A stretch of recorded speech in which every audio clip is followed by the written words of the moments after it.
ആലപ്പുഴ ചെന്തിരൂരിൽ വിദ്യാർത്ഥിനിയും റോഡിലെ കുഴിയിൽ വീണു. അരൂർ തുഴവൂർ ഉയരപ്പാത നിർമ്മാണം നടക്കുന്നിടത്തായിരുന്നു അപകടം. റോഡിലെ വെള്ളക്കെട്ട് മൂലം ഈ കുഴി ദൃശ്യമായിരുന്നില്ല.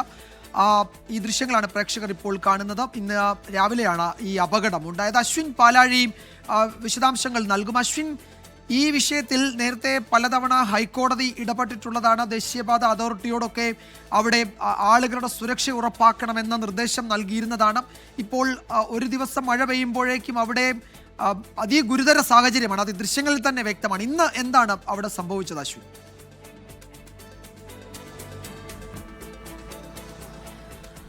വിജയകുമാർ, ഏറെ നാളുകളായി ഇങ്ങനെയുള്ള പ്രശ്നങ്ങൾ അവിടെ തുടരുകയാണ്. ഇക്കാലം അത്രയും അരൂർ തുറവൂർ ഉയരപ്പാത നിർമ്മാണം ആരംഭിച്ച് ഇക്കാലം അത്രയുമുള്ള അപകടങ്ങളുടെയും അതിന്റെ മരണങ്ങളുടെയും എണ്ണം എടുത്താൽ ഞെട്ടിപ്പിക്കുന്നതാണ്. 41 പേരാണ് ഇതുവരെയുള്ള കണക്കിൽ അവിടെ വിവിധ അപകടങ്ങളിൽ ഈ റോഡ് നിർമ്മാണവുമായി ബന്ധപ്പെട്ട് മാത്രം മരിച്ചിട്ടുള്ളത്. അങ്ങനെ ഞെട്ടിപ്പിക്കുന്ന കണക്കുകൾ നിലനിൽക്കുമ്പോഴാണ് ഇന്ന് രാവിലെ വിദ്യാർത്ഥിയും ആ കുട്ടിയുടെ ബന്ധുവും കൂടി സ്കൂളിലേക്ക് പോകും വഴി അപകടം ഉണ്ടാകുന്നത്.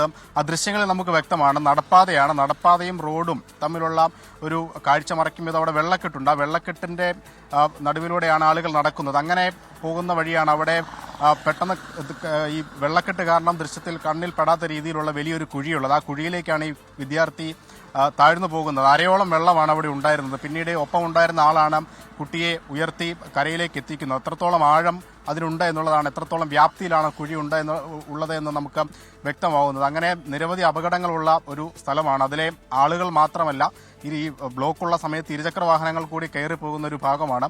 അങ്ങനെ അറിയാതെയും അറിഞ്ഞുമൊക്കെ ഒരുപാട് അപകടം അവിടെ ഉണ്ടാകുന്നുണ്ട്. ഇരുചക്ര വാഹനങ്ങളൊക്കെ അങ്ങനെയുള്ള ചെറിയ കുഴികളിലൊക്കെ വീഴുന്ന സംഭവം നിരന്തരമായി ഉണ്ടാകുന്നുണ്ട്. ഇന്നിപ്പോൾ ഈ ദൃശ്യം വന്നതുകൊണ്ട് മാത്രമാണ് ഇങ്ങനെ ഒരു അപകടം ഉണ്ടായത് പുറം ലോകം അറിയുന്നത്, വാർത്തയാവുന്നതൊക്കെ അതുകൊണ്ട് മാത്രമാണ്. എന്തായാലും ഇങ്ങനെയുള്ള അപകടം നിരന്തരമാണ് എന്നുള്ളതാണ് ഇവിടുത്തെ വ്യാപാരികളും നാട്ടുകാരും ഒക്കെ പറയുന്നത്.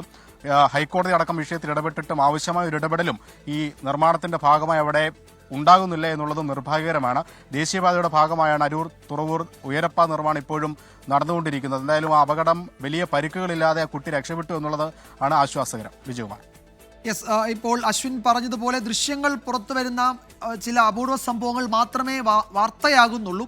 അതിനപ്പുറത്തേക്ക് ഓരോ ദിവസവും അവിടെ സമാനമായ അപകടങ്ങൾ സംഭവിക്കുന്നുണ്ട്. ഇത് ജീവൻ അപകടത്തിൽപ്പെട്ടേക്കാവുന്ന തരത്തിലുള്ള വലിയ കുഴികളാണ് അവിടെ ഉള്ളത്. മഴ പെയ്യുമ്പോൾ അതിൽ വെള്ളം നിറയും. കാൽനട യാത്രക്കാരും ഇരുചക്ര വാഹനങ്ങളിൽ പോകുന്നവരുമൊക്കെ ഇതിൽ പെട്ടുപോകുന്നുണ്ട്. അപ്പോൾ ഇത് അത്തരമൊരു ദൃശ്യം പുറത്തു വന്നതുകൊണ്ട് വാർത്തയാകുന്നു. അപ്പോൾ ദേശീയപാത അതോറിറ്റിയോട് ഹൈക്കോടതി പറഞ്ഞതാണ്, മുൻകരുതലുകൾ സ്വീകരിക്കണം, ആളുകൾക്ക് അപകടം ഉണ്ടാകാതെ നോക്കണം എന്നൊക്കെ പറഞ്ഞതാണ്. അവിടെ ഉറപ്പൊക്കെ നൽകിയതാണ് ദേശീയപാത അതോറിറ്റിയും അധികൃതരും ഒക്കെ. പക്ഷേ അത് പാലിക്കപ്പെട്ടിട്ടില്ല എന്നതാണ് ഇന്നത്തെ ഈ സംഭവം വ്യക്തമാക്കുന്നത്. അശ്വിൻ പാലാഴിയാണ് വിവരങ്ങൾ നൽകി.